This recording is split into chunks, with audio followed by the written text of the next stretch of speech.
sommaire de cette édition en Éthiopie, les Tigréens ont défié ce mercredi le pouvoir fédéral en élisant leur parlement régional.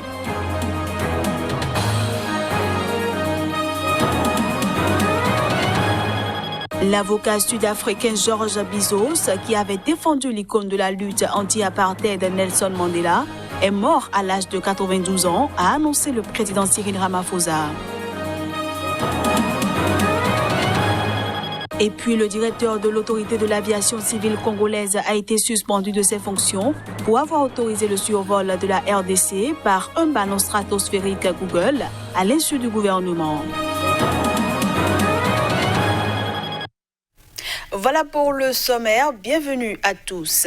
L'ONG Reporters sans frontières a dénoncé ce mercredi un réquisitoire infondé et extrémiste au lendemain du procès en appel du journaliste algérien emprisonné Khaled Drareni. Elle a appelé également à renforcer la mobilisation pour obtenir sa libération. Lors de l'audience mardi à Alger, le procureur a requis comme en première instance 4 années de prison ferme et une amende de 50 000 dinars, soit 330 € contre Khaled Drareni, directeur du site d'information en ligne Kasbah Tribune, également correspondant en Algérie pour la chaîne de télévision francophone TV5 Monde et pour RSF.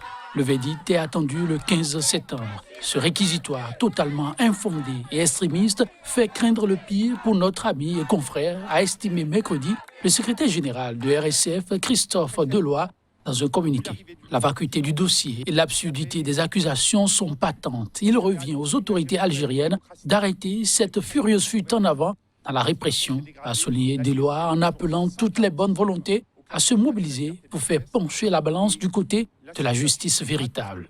Au cours de l'appel, Drareni, 40 ans, devenu un symbole du combat pour la liberté de la presse en Algérie et soutenu par une forte mobilisation pour sa libération, a rejeté catégoriquement les accusations portées contre lui. « Je suis un journaliste et non un criminel.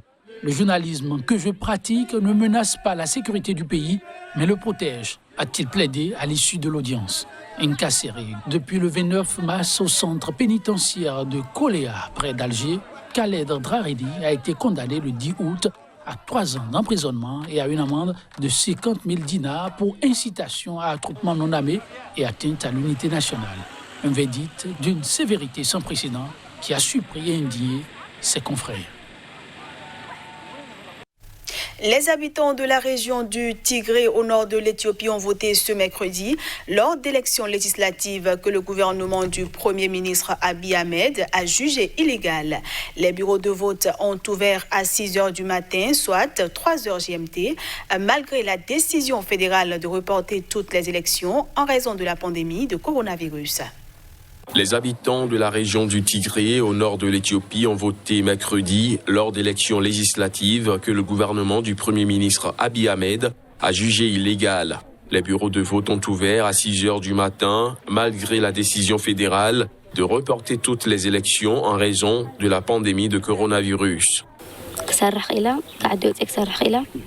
J'ai fait des études et j'ai pu travailler dans mon pays et à l'étranger grâce au TPLF.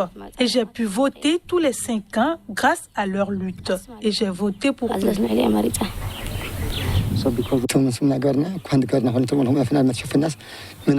La Constitution prévoit la tenue d'élections tous les 5 ans. Ainsi, même en cas de pandémie, rien ne peut nous arrêter tant que nous gardons nos distances, portons un masque et utilisons un désinfectant pour les mains. Une élection est possible. C'est ce que ces élections peuvent transmettre au gouvernement fédéral. Les bureaux de vote ont fermé à 18 h et des résultats préliminaires pourraient être connus dès ce jeudi soir. Considéré comme illégal par Addis Abeba, ce vote constitue le dernier défi en date pour le gouvernement d'Abiy Ahmed, qui fait face à de profondes divisions politiques et ethniques et qui se trouve à un moment critique de sa relation avec le Tigré. L'Éthiopie devait tenir des élections nationales en août, mais en mars, la commission électorale les a repoussées sine die en raison de la situation sanitaire. Plus de 600 candidats appartenant à 5 partis politiques concourent pour 152 sièges au Parlement régional.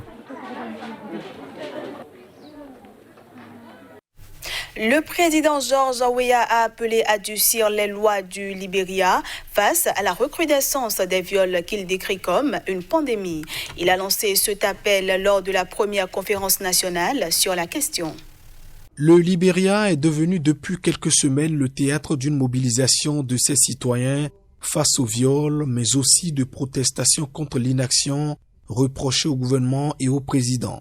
Se prononçant sur la question, le président George Weah a appelé à durcir les lois du pays face à la recrudescence des viols qu'il a décrite comme une épidémie.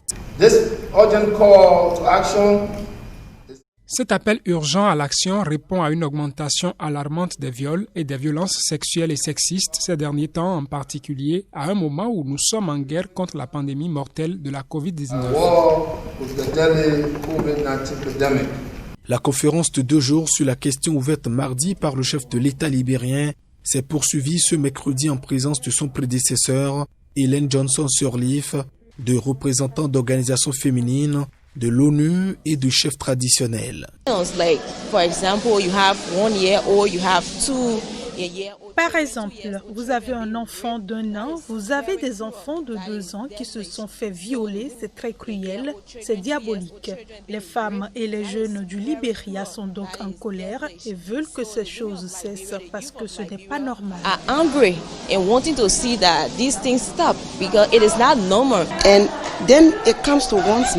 Il nous vient à l'esprit que quelque chose doit être fait. Nous devons tous dire non et le dire maintenant et arrêter le viol. La fréquence des viols au Libéria est éprouvée par des années de guerre civile et le virus Ebola, au cours de son histoire récente, est une préoccupation ancienne. Un rapport de 2016 des Nations Unies faisait état de 803 affaires de viol l'année précédente à travers ce pays de 4,5 millions de personnes, et dénonçait l'absence de sanctions contre les auteurs, des hommes adultes, connus de leurs victimes dans la grande majorité. L'avocat sud-africain George Bizos, qui avait défendu l'icône de la lutte anti-apartheid Nelson Mandela, était devenu son ami après lui avoir permis d'échapper à la peine de mort, est mort à l'âge de 92 ans. L'annonce de sa mort a été faite par le président Cyril Ramaphosa. L'aigle des prétoires de notre pays, George Bizos, est décédé. C'est une nouvelle très triste pour notre pays. C'est ce qu'a déclaré le président sud-africain ce mercredi soir à des journalistes saluant notamment son esprit incisif. George Bizos, qui avait pris sa retraite il y a seulement quelques années, était l'un des avocats qui a énormément contribué à l'accomplissement de notre démocratie, a encore salué Cyril Ramaphosa. La cause du décès du célèbre avocat qui avait défendu l'icône de la lutte anti-apartheid de Nelson Mandela et était devenu son ami après lui avoir permis d'échapper à la peine de mort n'a pas été immédiatement précisée. Pendant des années d'oppression de la majorité noire, l'avocat d'origine grecque a défendu de grandes figures militantes du Congrès national africain ANC. Et quand le pouvoir blanc est sur le point de tomber, il participe à l'élaboration de la nouvelle constitution démocratique du pays.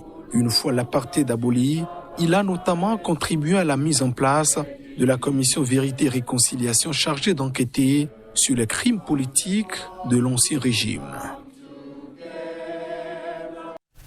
Ce journal se poursuit. Le directeur de l'autorité de l'aviation civile congolaise a été suspendu de ses fonctions. Il lui est reproché d'avoir autorisé le survol de la République démocratique du Congo par un ballon stratosphérique Google à l'insu du gouvernement. Un ballon du projet Loon, piloté par Alphabet, la maison mère de Google, a été retrouvé le 24 août dernier dans la province de Bawele, frontalière avec la Centrafrique. Quelques jours après cette découverte, le ministre des Transports Didier Mazenga a indiqué dans un arrêté que le directeur général de l'aviation civile, Jean Tiumba, est suspendu de ses fonctions. Les autorités congolaises lui reprochent d'avoir autorisé le survol de la République démocratique du Congo par un ballon stratosphérique Google à l'insu du gouvernement. Ces décisions relèvent des attributions du gouvernement, du domaine scientifique à portée sécuritaire nationale, a également indiqué le ministre dans son arrêté. Mais une source proche du directeur suspendu a déclaré que l'AAC n'accorde jamais une telle autorisation sans l'accord préalable et express du Conseil spécial du chef de l'État en matière de sécurité. Le projet Loon affirme vouloir développer l'accès Internet dans des endroits reculés en Amérique du Sud et en Afrique. Ces ballons volent à 20 km d'altitude. Ils embarquent des équipements qui permettent des communications avec le sol, là où l'installation d'antennes relais est impossible. Et puis, hors du continent africain, en pleine tournée électorale dans 5 États clés pour la présidentielle de novembre prochain, Donald Trump a assuré qu'il est prêt à investir personnellement dans sa campagne. Le président américain s'est également attaqué à la stratégie de Joe Biden et Kamala Harris. Floride, Caroline du Nord, Michigan, Pennsylvanie, Nevada, au premier jour d'une série de déplacements dans 5 États clés, le président américain a évoqué le volet financier du combat qu'il mène face aux démocrates Joe Biden à l'approche du scrutin du 3 novembre.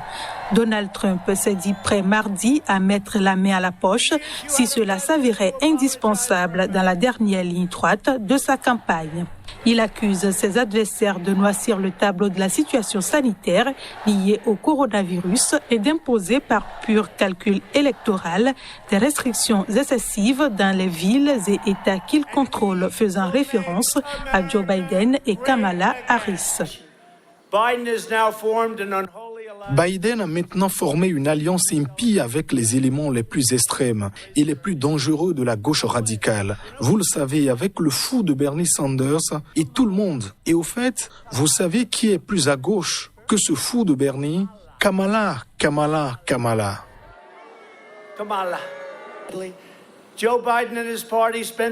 Joe Biden et son parti ont passé tout l'été à encourager les émeutiers qui sévissaient dans les villes dirigées par les démocrates, les qualifiant à tort de manifestants pacifiques. Et nous vous appelons les manifestants pacifiques. Vous savez pourquoi? Parce qu'il y a des règles dans ces États dirigés par des démocrates qui stipulent que si vous faites campagne, vous ne pouvez pas avoir plus de 5 personnes. Ils ont fait ça pour moi. Face à la pandémie de Covid-19 qui a fait plus de 189 000 morts dans la première puissance mondiale, le locataire de la Maison-Blanche fait aux Américains une double promesse, l'arrivée imminente d'un vaccin et un spectaculaire rebond de l'économie. Dans un contraste saisissant avec le milliardaire républicain, Joe Biden, lui, n'a à ce stade qu'un déplacement prévu mercredi dans le Michigan. Et c'est la fin de cette édition. Merci à tous d'avoir été des nôtres.